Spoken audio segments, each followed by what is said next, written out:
tema que estamos congregándonos en esta noche verdaderamente es un tema muy importante, ¿no? Por eso es que a mí me complace que estudiantes del Centro de Informática, estudiantes de las facultades estén aquí presentes, porque forma parte de un proyecto que se está implementando aquí en la universidad. Yo voy a empezar esta reunión felicitándoles a ustedes por el tiempo que se están dando, porque verdaderamente si no hubiéramos tenido este seminario, muchos, sobre todo los que estudian en el horario de 6 a 8, ya hubieran estado yendo a casa o tal vez haciendo algunas actividades que como jóvenes, como personas en general, los fines de semana a veces hacemos, ¿no? De repente estarían ahora a punto de irse a una discoteca, o tal vez estarían por ir al cine o a cenar, qué sé yo. Y no está mal eso, porque de alguna manera somos seres humanos y tenemos que socializarnos, pero de alguna manera también tenemos que dedicar nuestro tiempo en actividades que sumen, que sean prácticamente una inversión de tiempo para nosotros. Y por eso les felicito porque el tiempo es muy valioso. Tanto es así que hay un banco que dice que el tiempo es oro. Es cierto, es oro el tiempo, porque podemos hacer muchas cosas con nuestro tiempo, y lo que se pretende es que esas cosas sean positivas. El tema de hoy es un tema que, repito, tiene mucho que ver con el proyecto que estamos implementando aquí en la universidad, el proyecto de la implementación de la plataforma virtual, y que no es un tema nuevo en verdad, es un tema que en Latinoamérica y en el mundo ya tiene más de 10 años, 12 años en el caso del Moodle, y bueno, pues siempre en las decisiones que se toman hay que tomarlas pensando en que no en el tiempo que hemos perdido, sino en el tiempo que podemos ganar de aquí en adelante. Me refiero a las decisiones que se está tomando en este caso en la universidad. Para poder empezar ya con la temática que nos congrega hoy, vamos a ver más o menos los objetivos que nos vamos a trazar en este seminario.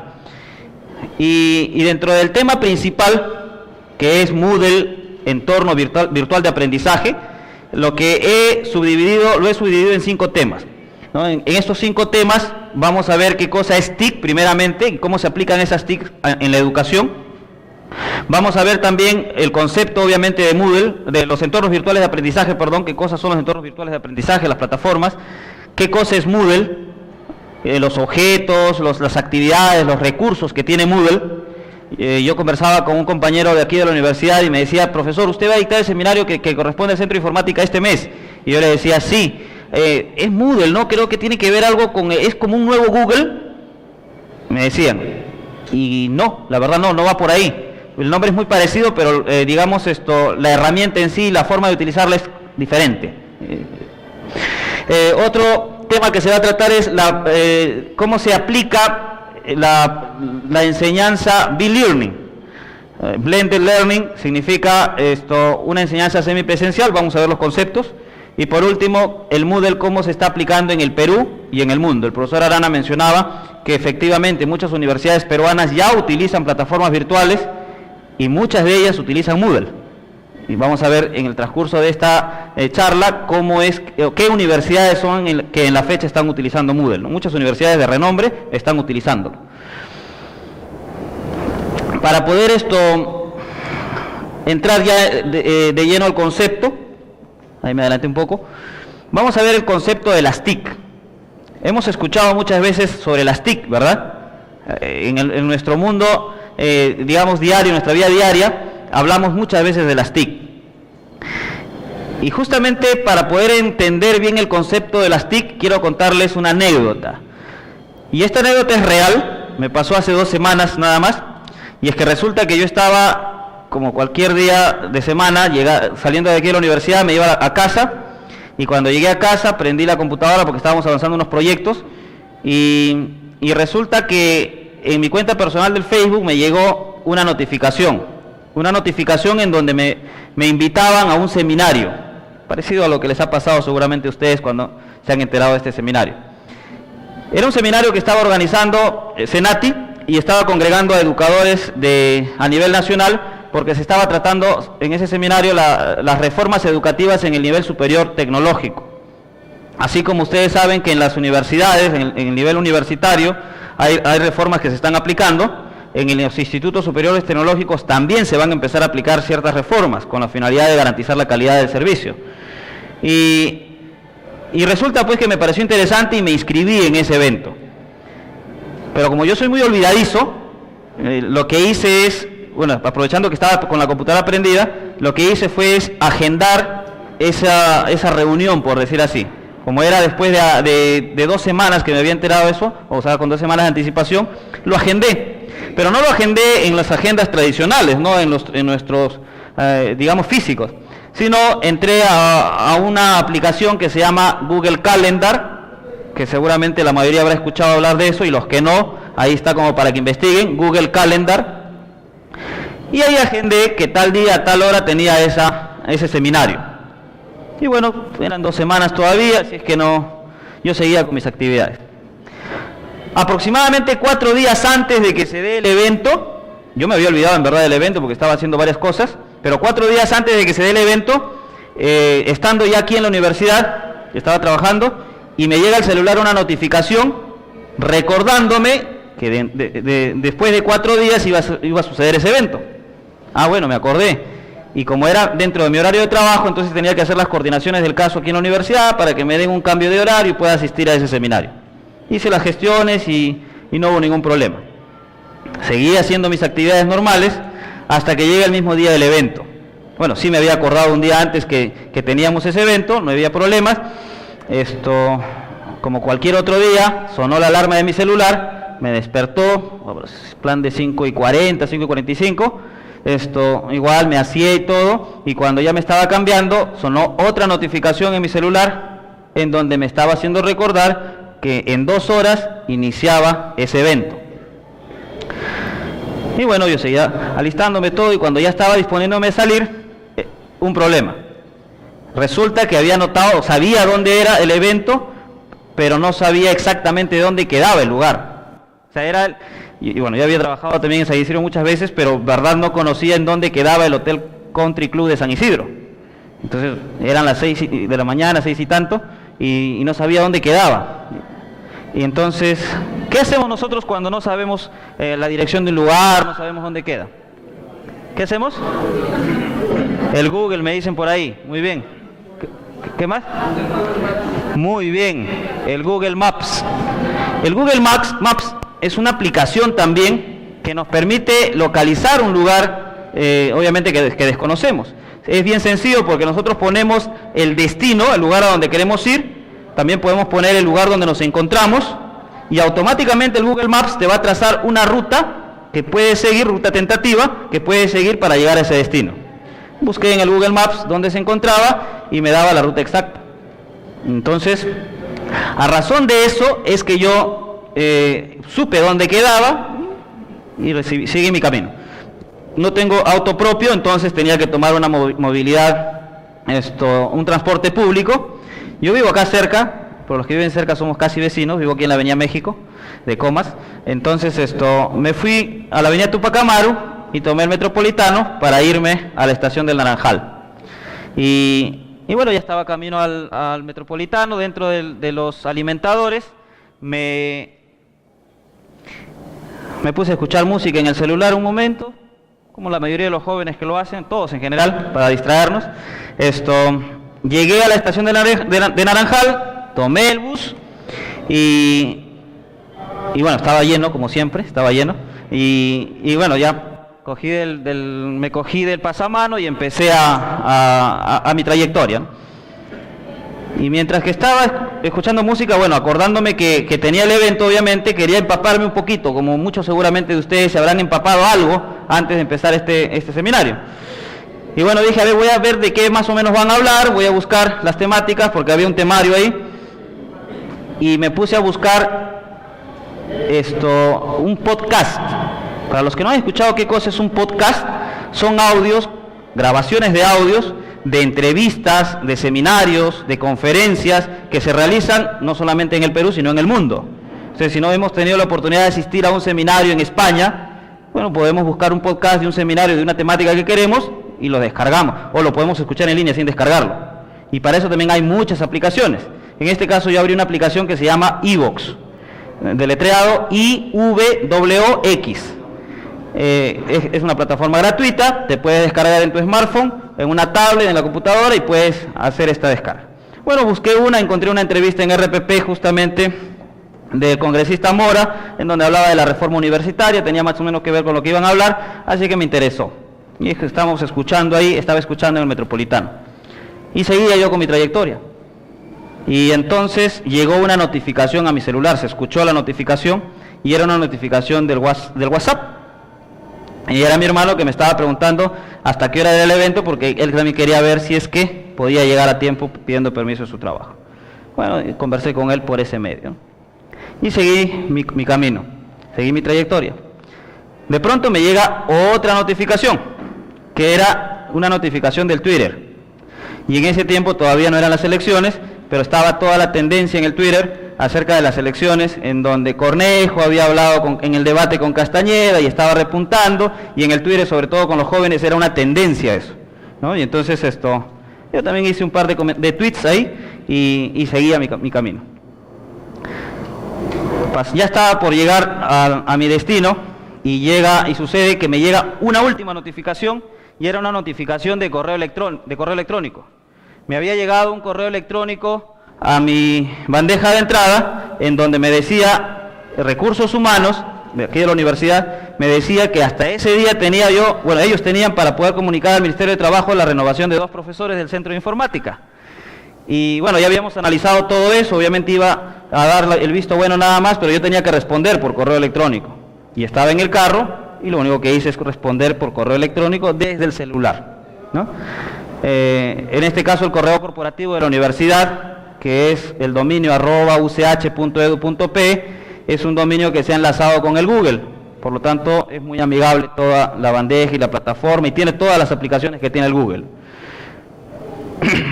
Como ven, en ese trayecto empecé a hacer uso de parte de la tecnología, y dentro de toda mi experiencia que les acabo de contar, obviamente yo he tenido interactividad con herramientas TIC, ¿verdad? ¿Alguna de ellas que me puedan contar ustedes de lo que me han escuchado? ¿He usado TIC o no he usado TIC en mi experiencia que les he contado? Sí, ¿verdad? ¿Qué TIC habré utilizado, por ejemplo? Usted habló, profe, del podcast, ¿no? Ha usado una aplicación para poder escuchar audio, ¿no? En este caso para videoconferencias, para seminarios, etcétera. ¿Qué más? ¿Qué más usé dentro de todo ese trayecto que les estaba diciendo? ¿Perdón? El WhatsApp, me dicen. Sí, también es una herramienta TIC, está dentro de los TIC. ¿Qué más? Aplicaciones para poder desplazarse hacia el evento. Muy bien, una aplicación que le sirvió para que conozca dónde era la ruta, ¿no? El Google Maps, que había comentado su compañero. Y así, ¿no? Usé el Facebook antes, usé el Google Calendar para hacer mi actividad, mi agenda.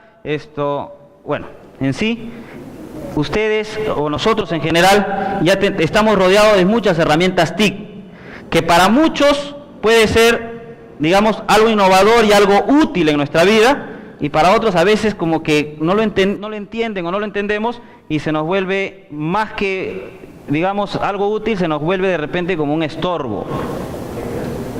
Pero esa es la concepción de cómo lo vamos a empezar a utilizar, ¿no? ¿Alguna de esas herramientas entonces?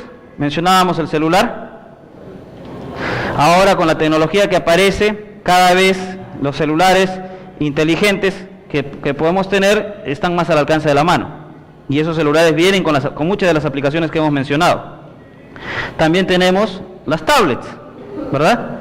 Tenemos también los relojes inteligentes, ¿no? A veces en las películas se veía como, en los dibujitos animados y todo, como los personajes hablaban desde su reloj, ¿no? Una pulsera, y empezaban a hablar y que se comunicaban. Ahora eso es realidad.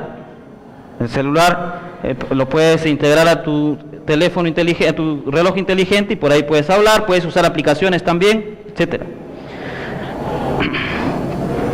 Esto también igual, poco a poco sigue teniendo más presencia los Smart TV, y que muchos de ustedes seguramente ya en casa tienen uno. Los precios siguen bajando porque obviamente va apareciendo mejor tecnología también, pero ya tenemos al alcance de las manos, ¿no? Y un televisor inteligente ya no es el televisor convencional en donde puedo ver mis canales locales y de cable, sino también puedo usar aplicaciones, como estaba mencionando esas aplicaciones, ¿no? Puedo entrar al Facebook, puedo entrar a mi bandeja de correo electrónico, puedo entrar a internet, etcétera. Un televisor inteligente. Entonces las tecnologías de la información y comunicación básicamente se refieren a herramientas que nos van a permitir a nosotros gestionar la información. Acuérdense que estamos viviendo en la era de la información, en donde eso es lo que abunda. Información es lo que abunda, tenemos mucha información a nuestro alrededor. Y por lo tanto, tenemos que saber cómo gestionar esa información. Y muchas veces queremos esa información inmediata, y por eso es que estas herramientas, ahora que aparecen, nos facilitan ese trabajo. ¿Para qué nos sirven las TIC? Entre otras cosas, justamente lo que mencionaba, nos permite acceder a esa información de una manera rápida y en cualquier formato y de cualquier dispositivo. Yo comentaba hace un momento que yo tenía que enviar un correo electrónico y no necesariamente tenía que llegar a una computadora para abrir mi correo electrónico y por ahí responder. Desde el celular lo pude hacer. ¿Bien? En cualquier formato y desde cualquier dispositivo además. Algo de lo que he contado lo van a ver aquí entonces en este video que voy a presentar ahora. Bueno, antes del video todavía ahí tenemos las características. Hemos mencionado varias herramientas, y algunas de las características más importantes, porque en verdad tienen muchas características las TIC, las voy a presentar ahí, ¿no? Cada vez ha sido la tendencia eso, sobre todo con los circuitos electrónicos, ¿no? Cada vez pequeño, a veces menos es más, dicen. Y claro, porque a medida que ha sido, digamos, más miniaturizándose estos objetos, han permitido que se puedan, colocar en diferentes dispositivos, y más portables, obviamente, ¿no? Hemos visto en las campañas políticas esto de los drones para los ladrones, cómo es que las cámaras se pueden integrar a pequeños robots, y estos pueden ser teledirigidos para poder llevarlos a lugares que de repente en una cámara convencional no se podría llegar. Entonces, cada vez entonces son más pequeños. La miniaturización es uno de los conceptos o una de las características de las TIC. Instantaneidad. Habíamos hablado hace un momento que lo que queremos rápidas las cosas. Quiero que la información me llegue ya y de diferentes dispositivos, ¿no? Por eso es que ahí en la imagen también vemos eso. Ahí aparece este término que es el cloud computing, que es almacenamiento en la nube. Normalmente nosotros almacenamos nuestra información, llámese archivos de texto, llámese videos, imágenes, cualquier tipo de archivo lo almacenamos en un dispositivo de almacenamiento, ¿no? Que puede ser una memoria USB, un CD, un DVD, el disco duro. Pero ahora, con la aparición de esta forma de almacenar información, nosotros podemos almacenar nuestra información en la nube. Tomo una foto en mi celular y esa foto no necesariamente tiene que estar guardada en mi celular. Yo puedo configurar para que eso esté guardándose en la nube. Y de esa manera no ocupe espacio en mi dispositivo, espacio físico en mi dispositivo, y puedo seguir almacenando toda la información que yo deseo. Fotos, videos y cualquier tipo de archivo. Y a esa información yo puedo acceder, como está en la imagen, desde cualquier dispositivo, desde una tablet, desde una computadora, desde un Smart TV, desde mi celular, etcétera. Otra característica que nos presenta, digamos, las TIC, es que podemos acceder también desde diferentes aplicaciones. Por ejemplo, ahí vemos el Facebook, vemos el Twitter, vemos el YouTube. Muchas veces se han dado cuenta ustedes que cuando quieren publicar en el Facebook, por ejemplo, y ustedes se han olvidado su contraseña, qué sé yo, ustedes, y si tienen abierto su Google, por decir así, o su Hotmail, ustedes pueden registrarse sin necesidad de entrar su usuario y su contraseña, simplemente diciéndole que con mi cuenta de correo que esté abierto se abra. O tengo abierto el Gmail y quiero subir un video en el YouTube, no tengo que volver a registrarme otra vez, porque ya solamente basta con entrar a YouTube y automáticamente mi cuenta de YouTube también ya se abre, listo para poder utilizarlo. A eso se refiere con esta característica de la interactividad. Va a ser esa información interactiva en diferentes plataformas, sí, pero físicas, pero también virtuales. En este caso las redes que vemos ahí, algunas de las redes sociales. Bueno, ahí los componentes que hemos estado hablando: hardware, poco lento. El software y ahí. Bueno, antes de pasar al video. En cuanto a los componentes, podemos mencionar que las TIC tienen tres componentes importantes. El hardware, el software y en este caso la red de comunicación. Yo tengo mi dispositivo que puede ser mi celular, ese viene a ser el hardware. Tengo mi tablet, mi computadora, mi Smart TV, eso viene a ser el hardware, la parte física. El software viene a ser la aplicación que me permite manejar esa información. Habíamos hablado en los ejemplos que mencioné, el Twitter, el Google Maps, el Google Calendar, son aplicaciones que puedo tener en el celular, en la tablet, en la computadora. O el software también son los sistemas operativos, Linux, Apache, Linux, Windows, entre otros, ¿no? Entonces, y las redes de comunicación, que puede ser una red física o puede ser una red inalámbrica, como el Bluetooth, el Wi-Fi, entre otras. Miren este otro video que es más cortito.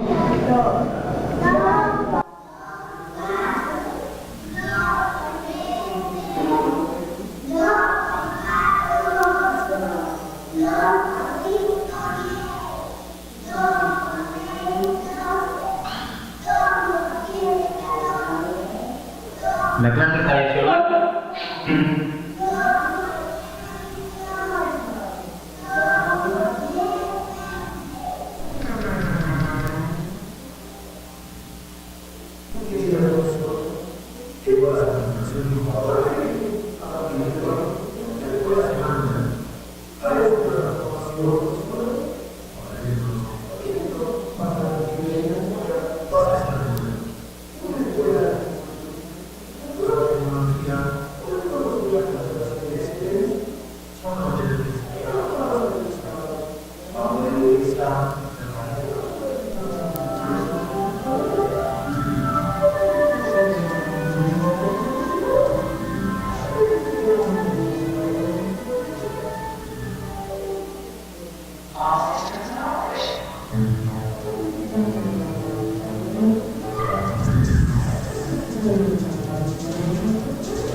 Y creo que con ese ejemplo traduce lo que les estaba diciendo hace un momento. Ese ejemplo entonces traduce. Estaba diciendo hace un momento, de que no se trata de que, bueno, ya tengo la herramienta, ya tengo la tecnología, entonces ya estoy innovando, el profesor, ¿no? No es eso solamente. Acá la profesora ya, a diferencia de lo que tenía, ya le habían puesto un proyector multimedia, le habían puesto computadora a cada uno de los estudiantes, pero ella seguía en su 2x1, ¿no? Imagínense. Entonces, no podemos estar en eso. Podemos tener la mejor tecnología, pero si no la sabemos utilizar, no la conocemos y no la sabemos utilizar, vamos a seguir haciendo más de lo mismo. Y de eso no se trata el uso de las TIC en la educación. Por eso les decía que es un rol arduo que tenemos ahora los maestros en la actualidad, porque ya no podemos estar haciendo más de lo mismo. Los estudiantes mismos nos retan a eso. Por eso que había en una parte también, en el video anterior decía, no entiendo por qué los estudiantes no me prestan atención y están más preocupados en el celular que en mi clase. Claro, porque obviamente en el celular vas a encontrar un sinnúmero de aplicaciones de distracción y el docente de repente con su clase tradicional pues hace poco o nada para captar la atención del estudiante. Entonces, toda herramienta física y lógica, en este caso software, que a su vez venga acompañada de una conexión de red, viene a ser una TIC. Y si eso lo aplico en el sector educativo, en cualquiera de los niveles, inicial, primaria, secundaria y superior, entonces estamos hablando de TIC aplicada a la educación. Pero existen muchas herramientas TIC.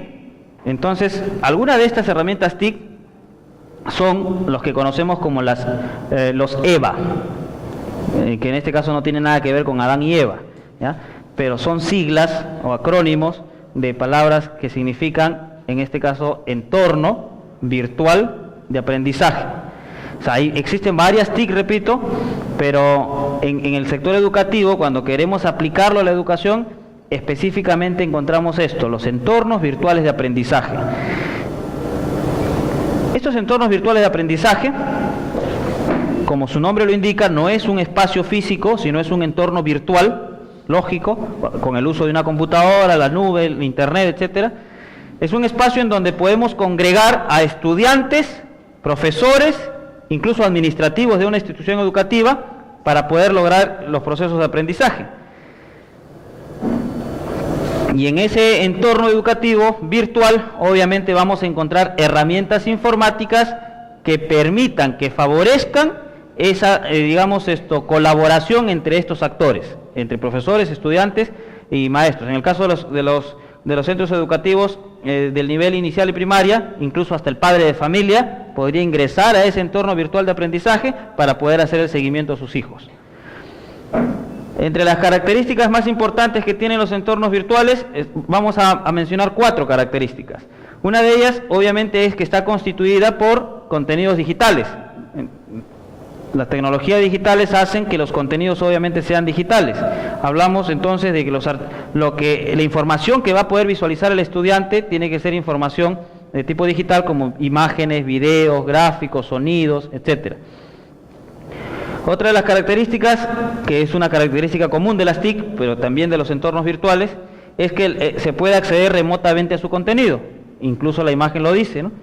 Tenemos diferentes dispositivos y de diferentes dispositivos yo puedo acceder a ese entorno virtual de aprendizaje que se encuentra en la nube, en cualquier parte del mundo. Una tercera característica es que esas plataformas contienen ciertos recursos y actividades que permiten que los estudiantes interactúen entre sí con sus docentes. Por ejemplo, las redes sociales educativas como Edmodo, los que son docentes de repente habrán escuchado hablar de esta, que es otra plataforma también gratuita, en donde por ahí el profesor puede subir materiales, los estudiantes que se registran puedan acceder a ellos y pueden compartir no solamente archivos, sino pueden interactuar entre ellos a través de mensajería asíncrona y síncrona también.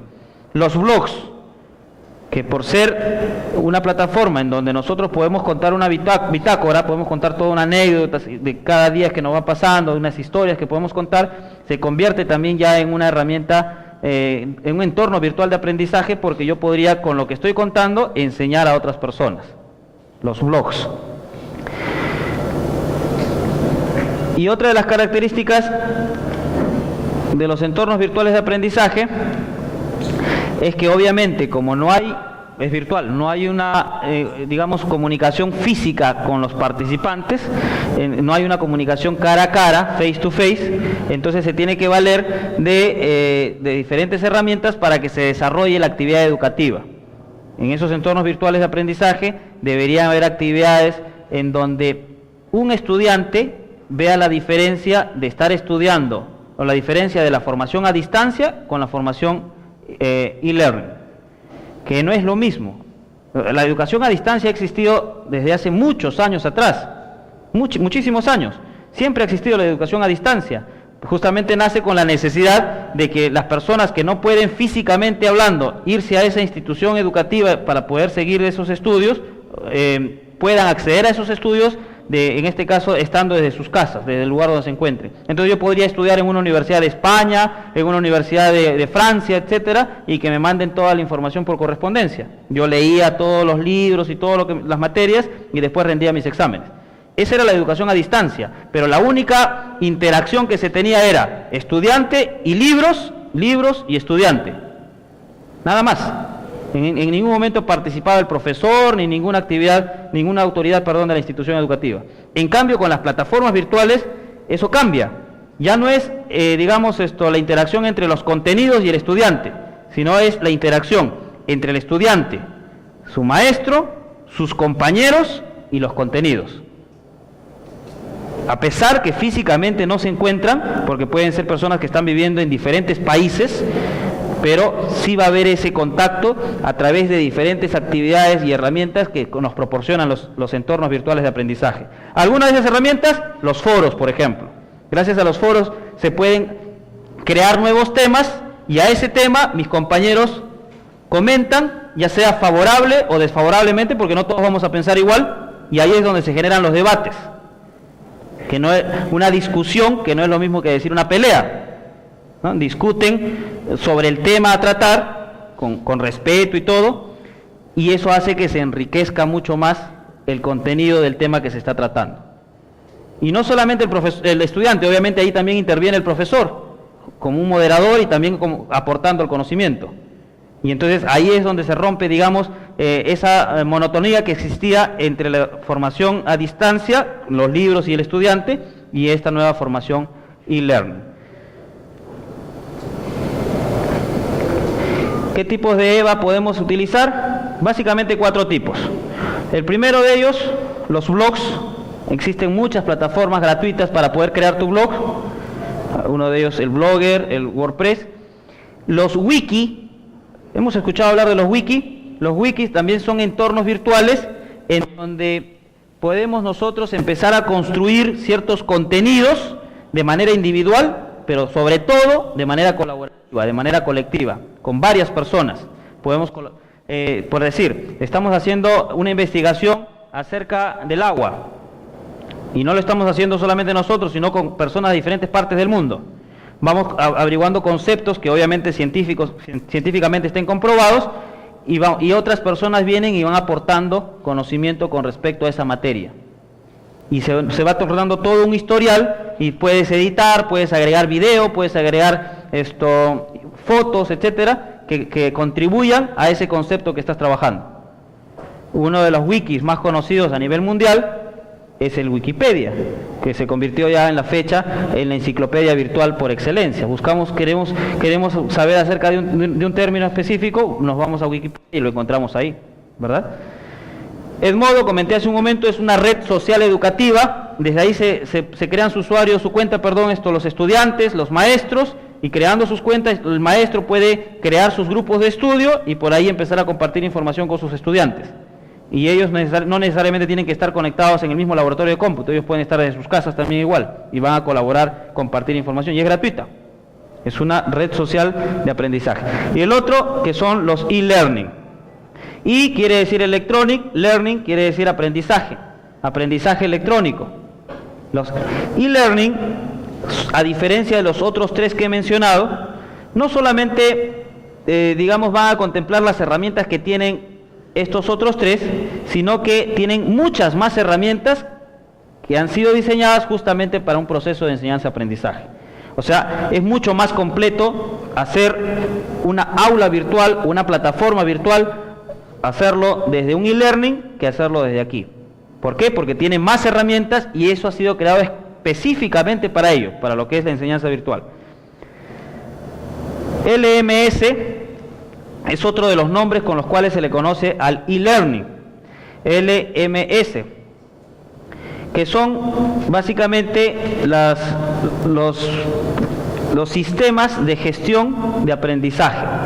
Learning Management System, sistemas de gestión de aprendizaje. En informática existen muchos acrónimos de muchos sistemas. Uno de ellos, por ejemplo, son los CMS, que es Content Management System, que son los sistemas de gestión de contenido, muy utilizados comúnmente para poder desarrollar plataformas web, sitios web, los CMS. Pero aparecieron los LMS, que son plataformas también, pero que nacen justamente para el aprendizaje, específicamente para eso. Y alguna de las características es que, por ejemplo, en los LMS entran a tallar varios actores. El estudiante, obviamente, los estudiantes, pero también podemos tener administradores que son los que van a, valga la redundancia, gestionar la plataforma. Ellos son los que van a dar acceso a los estudiantes, acceso a los profesores, y de esa manera se puede llevar un control mejor de los usuarios que están participando en la plataforma. También vamos a tener los profesores que van a poder también ellos participar en la elaboración de los contenidos, y obviamente el administrador no lo hace solo, puede trabajar con subadministradores y otros gestores. Entonces, ya no estamos hablando entonces de un estudiante, una sola persona con sus contenidos, sino de todo un equipo de personas que participan en ese proceso de enseñanza-aprendizaje. Es por eso que con esa estructura, por eso que en muchas universidades europeas y norteamericanas, esto es una realidad y esto es un éxito. Porque, repito, se quita ese concepto de educación tradicional a distancia y se incorpora el concepto de la educación e-learning. Algunos beneficios de ellos se encuentran en ese gráfico, yo voy a mencionar solamente algunos. La actualización inmediata de los contenidos, es cierto, o sea, yo no tengo que, como muchos gestores de contenido, yo no tengo que dar un alto a la plataforma si quiero colocar un nuevo curso. Si yo quiero poner un nuevo curso, no tienen por qué afectarse los estudiantes y los maestros que ya están, digamos, llevando un curso. Normalmente, si no hubiera bueno, ponemos una pantalla que diga página en construcción, disculpen las molestias, estamos trabajando, ¿no? Mientras que el administrador de la plataforma se pone a crear los cursos, etcétera, da acceso a los usuarios, a los profesores, le tomó 20 minutos, media hora, una hora tal vez, y después de eso recién otra vez activa la página, ¿no? Activa la página para que todos vuelvan a utilizar. Eso no va a ser nunca en una LMS. ¿Por qué? Porque los contenidos se van a poder actualizar en tiempo real. O sea, mientras que hay 20 aulas que están usando la plataforma con 50 alumnos y 30 profesores, el administrador puede ir creando sus cursos sin ningún problema. Y esa actualización además va a ser automática. El docente y el mismo estudiante puede hacer control y seguimiento a los procesos que van sucediendo dentro del aula. Si se ha programado una tarea, un foro, se ha programado de repente una participación en wikis, y se ha calendarizado todo eso, los estudiantes y docentes pueden hacer la supervisión del avance de los contenidos.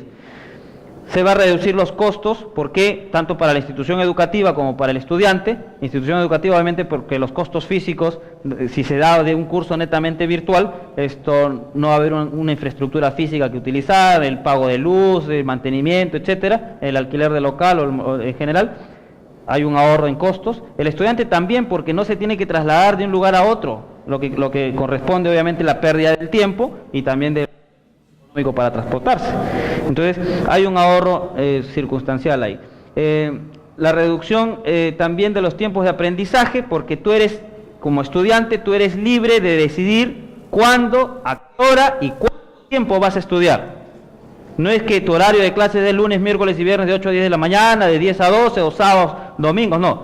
Tú decides cuándo, cuánto tiempo y en qué momento vas a estudiar.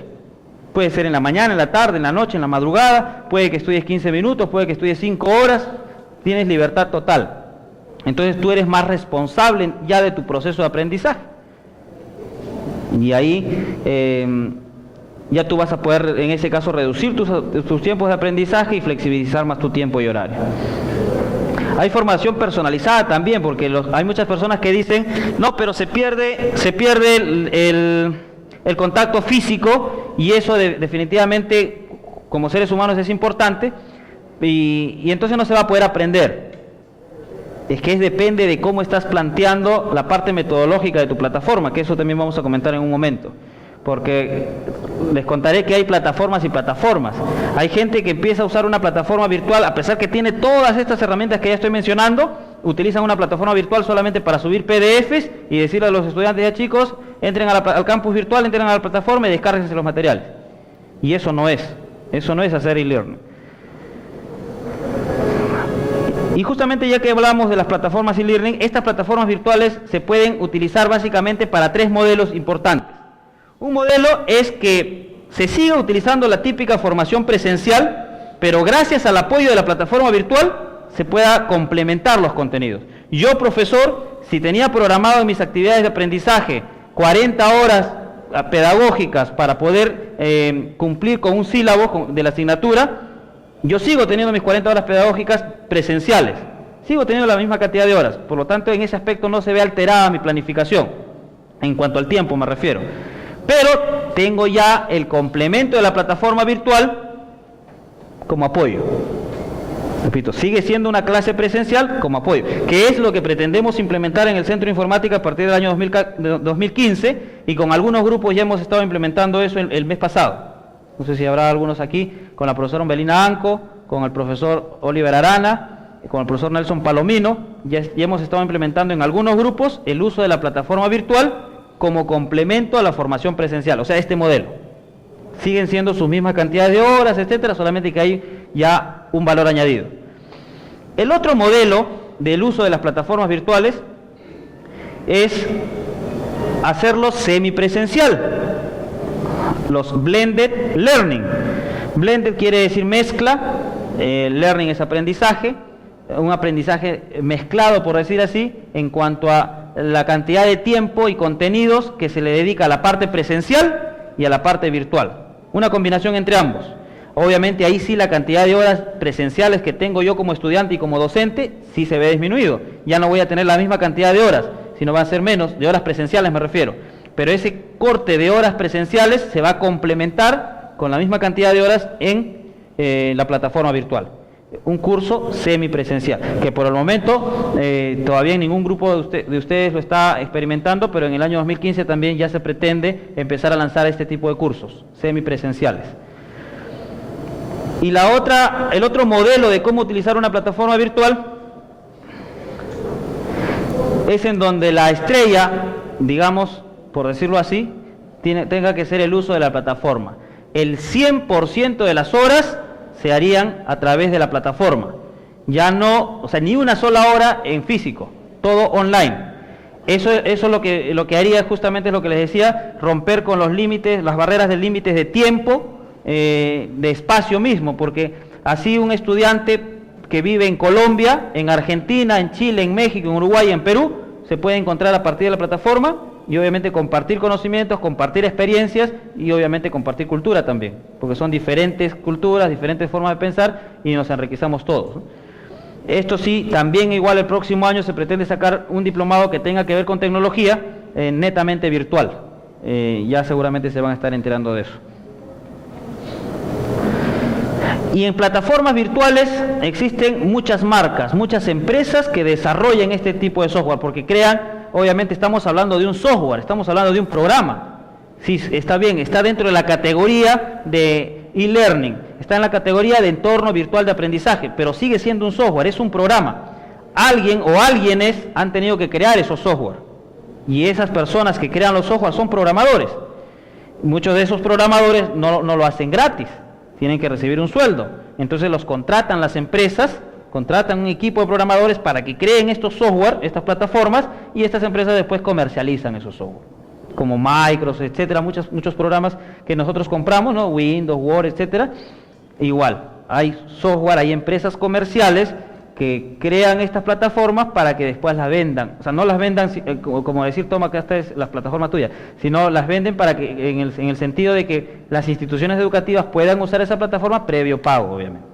Y hay modalidades de comercialización con respecto a eso. Te pueden comercializar de tal manera que tengas acceso hasta máximo 500 usuarios y tienes todo el acceso a la plataforma. Otra modalidad te dice, no, accede todo lo que tú quieras, pero solamente puedes usar el módulo del foro y el módulo de tareas.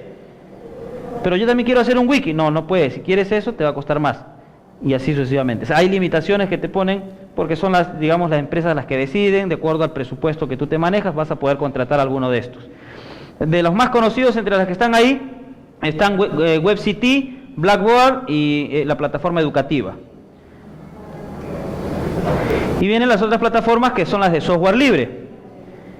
Ustedes han escuchado hablar del open source, ¿no?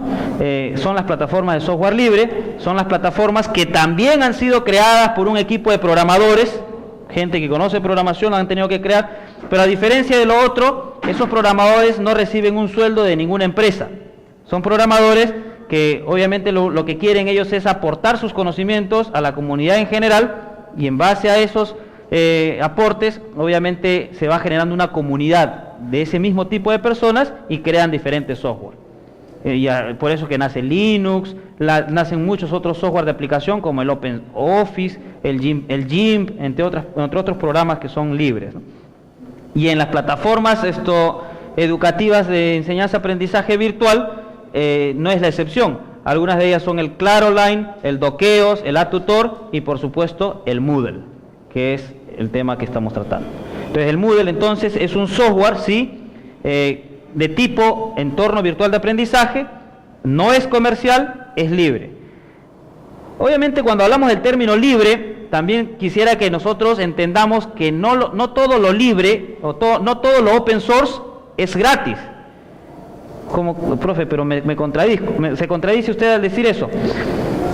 O sea, en el 100% de la palabra no es gratis. Es cierto, tú te vas a descargar el programa, nadie te va a cobrar licencia por eso, te lo descargas, lo instalas, lo utilizas desde tu casa, donde quieras, perfecto, nadie te va a cobrar licencia. Pero hay muchas empresas que piensan que porque es open source va a ser gratis, o sea, no le va a costar ni un sol. Y es que sí te va a costar hasta cierto punto empezar a personalizarlo a tu medida.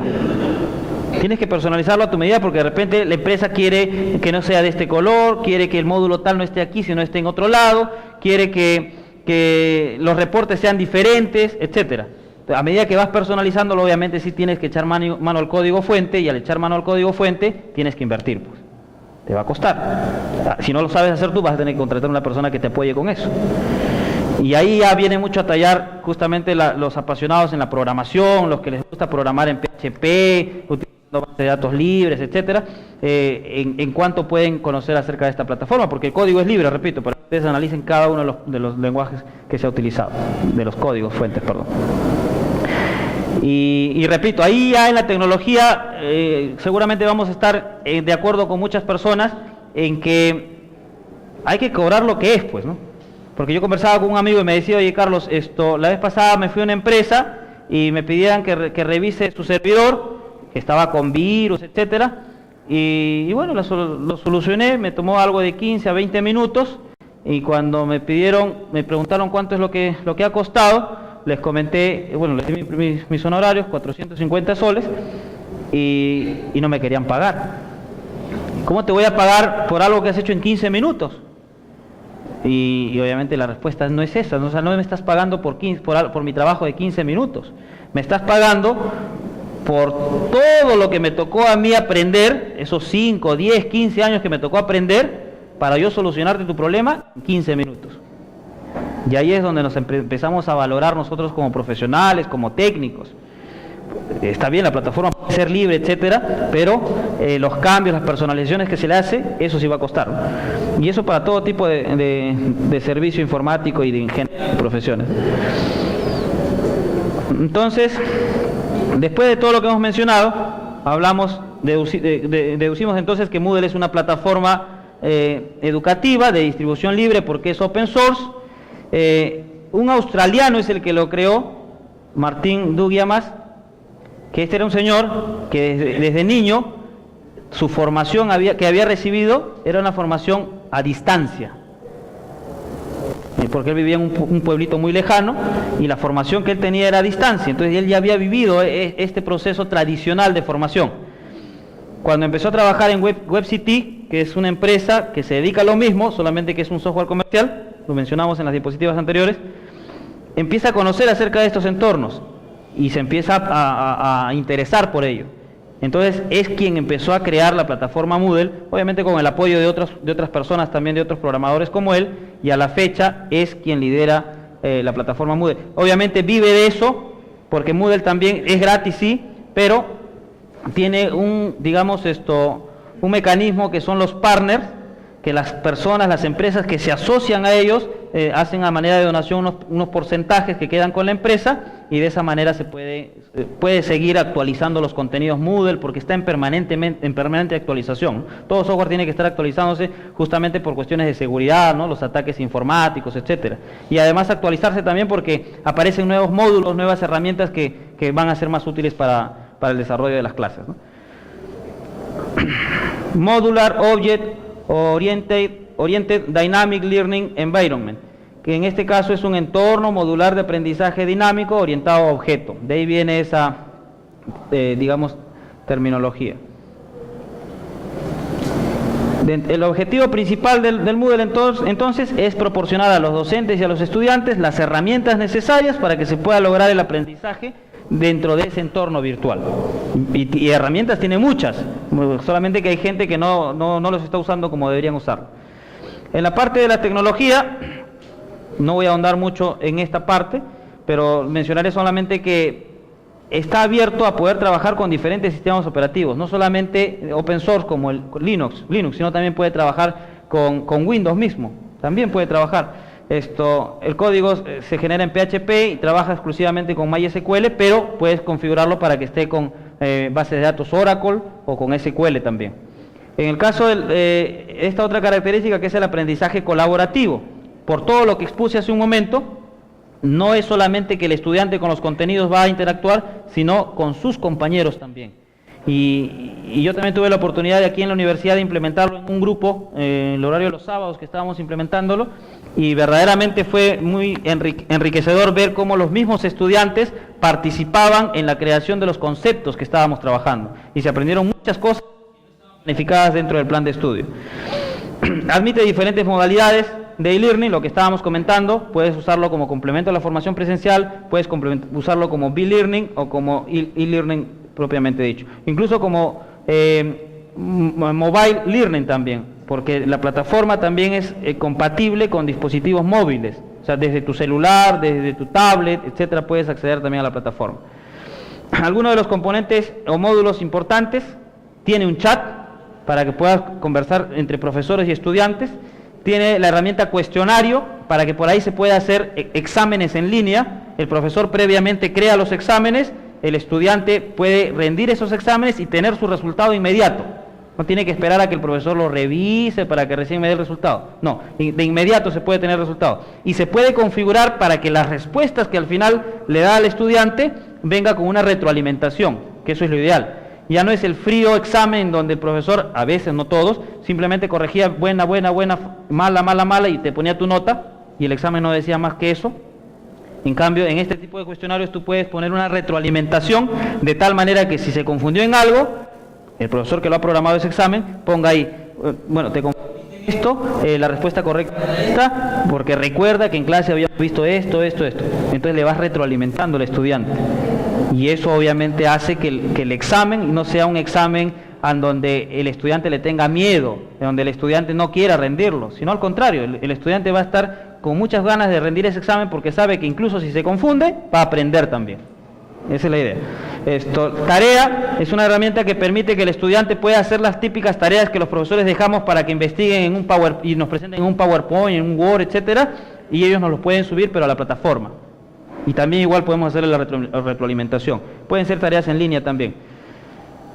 Los foros, los wikis y los archivos. Hemos hablado ya de los foros, de los wikis también. Y bueno, en cuanto a los archivos, ¿verdad? Puedes subir de diferentes formatos, en PDF, en PowerPoint, Doc, etcétera. Otro de los módulos importantes es el de la carpeta.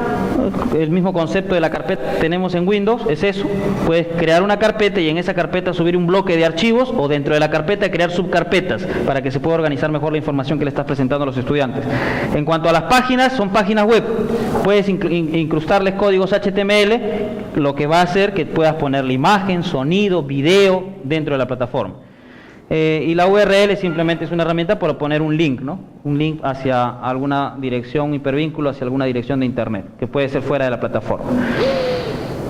La formación B-Learning, ¿qué implicancias tiene? Hace un momento hablé que B-Learning significa Blended Learning, o sea, aprendizaje mezclado, la mezcla entre lo presencial y lo virtual. Y esa mezcla entre presencial y virtual hace que el docente tenga que utilizar herramientas tradicionales, las herramientas que normalmente utilizaba en clases, pero también con las herramientas electrónicas. Herramientas electrónicas que vienen a ser ya materiales multimedia que han sido prediseñados por el mismo docente. Entre los pilares que tenemos para la formación B-Learning, mucho tiene que ver el plan de trabajo de los profesores. Cómo han planificado el uso de esas clases dentro de la plataforma. Y esa planificación puede ser flexible de tal manera que se adapte al ritmo de los estudiantes. Si yo veo que hay un estudiante que no está avanzando como se debe, entonces dentro de mi planificación yo debería haber planificado que eso sea flexible para poder lograr que ese estudiante me quede en el camino. En el caso de la tutorización y seguimiento, justamente eso también ayuda, porque la tutorización no solamente puede ser con mensajes de correo electrónico, dentro de la plataforma, por cierto, porque la mensajería que yo pongo dentro de la plataforma, si yo veo que Luchito entró hace 4 días y no más entró a la plataforma, le escribo a Luchito un mensaje, y ese mensaje no solamente le va a llegar a la bandeja de mensajes dentro de la plataforma, sino le va a llegar a su correo electrónico también. Ya no tengo que entrar a mi Hotmail, a mi Yahoo para escribirle algo a Luchito. Yo escribo en la plataforma y eso le llega automáticamente a su correo electrónico también. Y si él lo tiene configurado con su celular, con su tablet, etcétera, le está llegando la información directa, ¿no? Es una forma de hacer tutoría. Otra forma de hacer tutoría en línea es utilizando las videoconferencias. Si yo quiero conversar y que nos veamos cara a cara con Luchito, entonces coordinamos con él y le hago una videoconferencia a través de la plataforma. ¿Qué más? La metodología está diversificada y un sistema de evaluación inclusivo. Es lo que estaba comentando con respecto a los exámenes, ¿no? O sea, ya la evaluación no tiene por qué ser así a rajatabla y hacer que se tenga miedo, sino tiene que incluirse. Incluso algunos docentes lo que hacemos es programar las evaluaciones, dejarlas abiertas y decirles, chicos, ustedes deciden en qué momento dan el examen. Que no va a ser tal día, tal hora, no, ustedes deciden en qué momento se les va a evaluar. Solamente las recomendaciones son esto, y cuando ya te sientas listo, te sientas seguro de dar el examen, dalo. No hay ningún problema. O sea, cambia ese sistema de evaluación, ¿no? El concepto de la evaluación. Se vuelve más inclusiva, repito. ¿Qué debe tener una plataforma virtual si se quiere implementar esta metodología Blended Learning? Materiales didácticos. Yo les comenté hace un rato que les había puesto un PDF de un profesor del doctorado que nos mandaba escaneado el libro. Eso no debes hacer en una plataforma virtual. Tienes que tomarte el tiempo necesario para preparar los materiales utilizando la tecnología. O sea, no tiene sentido que les mandemos todo ese texto cuando de repente eso podría haberse esquematizado mejor con gráficos, se podría haber colocado hasta links incluso para poder complementar la información. Pero ese es obviamente un trabajo de preproducción en donde el docente también está invitado y debería estar digamos, inmerso en eso, comprometido en eso, porque es al final quien va a impartir digamos, el aprendizaje mediante la plataforma. Hay docentes que dicen, bueno, a mí me han pagado para dictar la clase, pero no, yo por qué voy a crear esos documentos. O sea, hay formas de poder manejar esa situación, pero la idea es que esos materiales didácticos también hayan sido creación del docente mismo que va a impartir el curso. Los materiales entonces de información tienen que ver mucho con lo que he mencionado, y acá lo de los materiales didácticos, esto se complementa también con decir, yo trabajo como docente en mi guía de aprendizaje, yo trabajo como docente en mis prácticas dirigidas. Todo eso no tiene por qué cambiar. Ese mismo trabajo que lo hacía en físico lo puedo seguir haciendo desde la parte virtual. Los videos, importante la creación de videos. Ya no se trata solamente de subir el PowerPoint. Si tú subes el PowerPoint y lo acompañas de un video en donde como docente estás explicando ese PowerPoint, puedes hacer que ese PowerPoint sea mucho más rico. Es una simple idea nada más, si no, no es muy trabajoso hacerlo. Actividades colaborativas, contemplar eso, que el estudiante tenga que colaborar con sus compañeros y no se centre solamente él y los contenidos. Para eso se crean, incluso dentro de la plataforma se pueden crear pequeños grupos de estudio. Así como en las aulas creamos ya chicos, se van a reunir en grupos de A3, en grupos de A2, igual en la plataforma se puede configurar para que estén en grupos de estudios y puedan participar entre ellos. Calendarización, las reglas del juego bien claras. O sea, yo como docente empieza el curso y tengo que tener calendarizada, digamos, las entregas de los trabajos, calendarizado de repente las actividades de tutoría, calendarizado las participaciones en foro, con videoconferencias. De esa manera el estudiante también se puede organizar mejor. Y las tutorías individualizadas que se pueden hacer con las videoconferencias. Para finalizar, nos damos cuenta que el Moodle, según lo que vemos ahí en la diapositiva, hoy por hoy es la plataforma más utilizada a nivel mundial. No existe otra plataforma, contando las comerciales y las open source. Es la más utilizada a nivel mundial, no existe otra que se utilice más que ella. En la actualidad cuenta con más de 70 millones de usuarios. 70 millones de usuarios, más del doble de la población del Perú, a nivel mundial. Moodle está distribuido en 47.000 sitios, que entiéndase plataformas. O sea, yo creo una plataforma aquí en la universidad, ya va contando un sitio más, y así. En otra universidad, otro sitio más, y otro sitio más. 47.000 sitios a nivel mundial. tiene presencia en más de 200 países. Y ahí vemos una gráfica en donde todo lo que está de este color naranja es el Moodle en el mundo. Su presencia en el mundo, perdón. Blackboard tiene presencia también en el mundo, es otra plataforma. Claroline también tiene su presencia, es más reducida, y así. Otras plataformas en el mundo, y miren, comparen Moodle cómo está en el mundo. O sea, es la plataforma más utilizada, por eso decíamos, en el mundo. Ha sido traducido en 75 idiomas, entre ellos el español, obviamente. Por eso es que se nos hace más amigable también en nuestro idioma. Y dentro de los datos estadísticos del Moodle podemos mencionar que existen sitios que se han registrado en cantidad de 55.477, 230 países, 7.389.071 cursos que se han creado en la plataforma. Y así tenemos una estadística mucho más amplia. El top de los 10 países que utilizan más Moodle encabeza Estados Unidos con 9.170 sitios que utilizan Moodle, seguido por España. Por América tenemos a Brasil, a México, a Colombia. Colombia es uno de los países en la región que está invirtiendo mucho más, el Estado mismo está invirtiendo mucho en lo que es el desarrollo de las tecnologías. Y dentro de su visión en Colombia es que ellos sean el líder en Latinoamérica en el 2017 en el uso de este tipo de tecnologías. Y están invirtiendo, obviamente el Estado está invirtiendo mucha plata en eso. Y ahí se ven los resultados.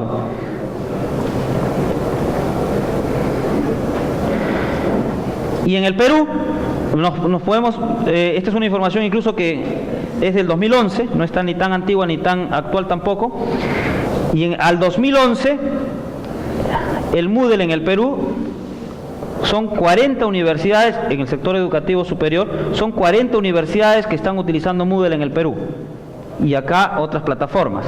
Algunas universidades han desarrollado sus plataformas propias, y esas son otras. ¿Qué universidades son las que están utilizando Moodle a la fecha? Bueno, a la fecha del 2011, posiblemente algunas hayan migrado a otras plataformas ahora. La Universidad Católica del Perú, la Universidad de La Molina, la Garcilaso, la UPC, la San Ignacio de Loyola, Telesub, entre otras. Entre las estatales, la UNI, la San Marcos, la Enrique Guzmán y Valle, la Cantuta, etcétera. ¿Ven? Entonces, no es una plataforma que podemos dejarla así a la ligera. O sea, la Católica, que sí la puse, sí. La Católica es una de las pioneras aquí en el Perú, ya tiene aproximadamente 9 años utilizando Moodle y obviamente lo ha personalizado a tal medida que incluso ha creado nuevos módulos y los está compartiendo a nivel mundial. El año pasado tuvo una ponencia la Católica en Colombia y estaba demostrando una nueva aplicación que había creado que permitía personalizar el Moodle, no solamente en cuanto a su estética, sino también en cuanto a la funcionalidad.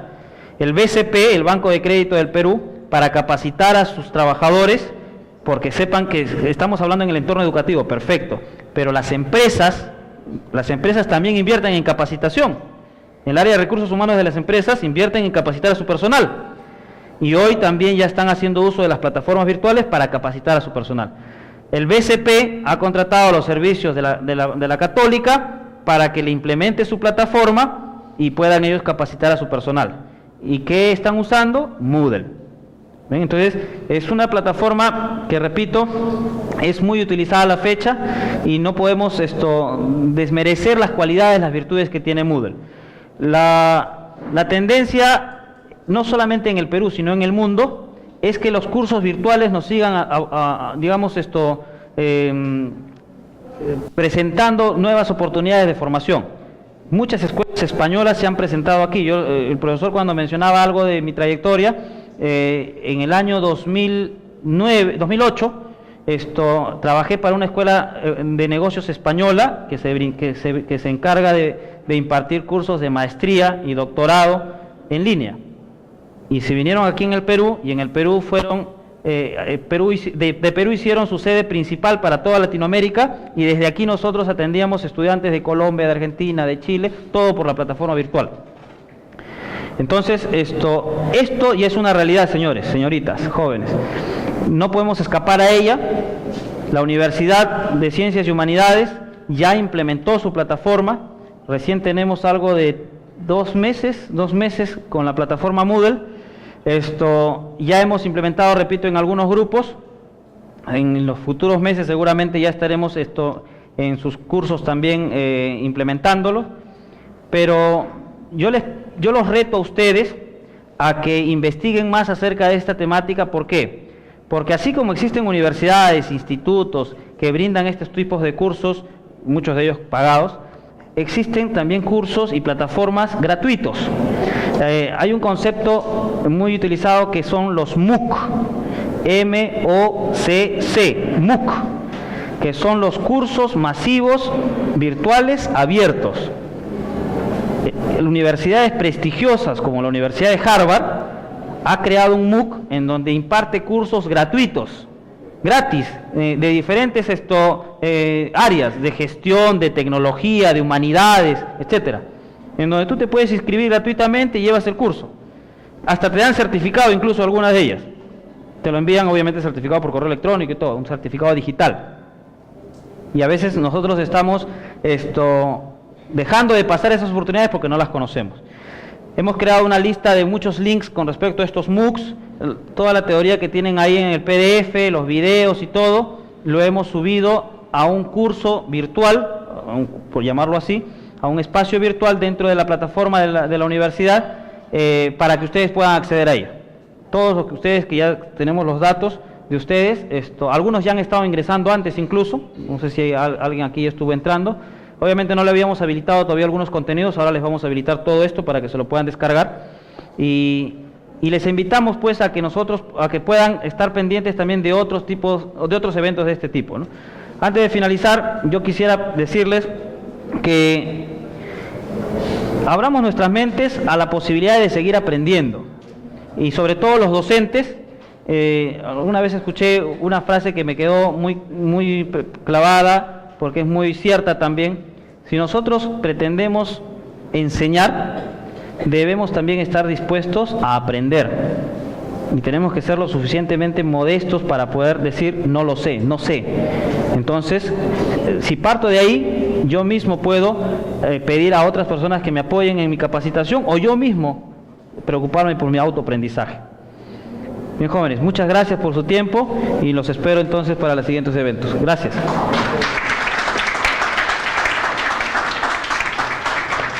Habla del certificado.